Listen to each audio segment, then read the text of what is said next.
Hi friends, আজ হচ্ছে father's day. তাই আমি সকাল থেকে বসে বসে ভাবছিলাম যে আমি বাবাকে কি গিফট দেবো। আমি তো ইনকাম করি না যে বাবাকে কিছু গিফট দেবো।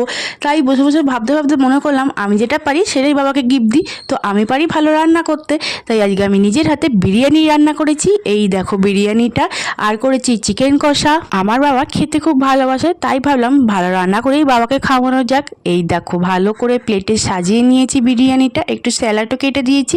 আর এই যে চিকেন কষাটা, দেখি বাবার কেমন লাগে রান্নাটা। আজকের দিনে তোমরা তোমাদের বাবাকে কি গিফট দিলে তা কিন্তু কমেন্টে জানিও।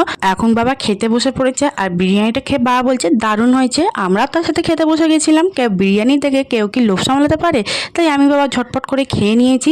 খাওয়া দাওয়া শেষ করার পর মিয়ামর থেকে আমরা কেক কিনেছিলাম, সেখান থেকে গ্রিটিংস কার্ডটা দিয়েছিল। তো আমি প্রথমেই খামেতে হ্যাপি ফাদার্স ডে বাবা লিখে দিয়েছি, আর কার্ডটার মধ্যে আমি একটা কবিতা লিখেছি। কবিতাটা কেমন হয়েছে তা কিন্তু তোমরা কমেন্টে জানিও। এখন কিন্তু ভিডিও শেষ হয়নি, পরে ভিডিও আসছে।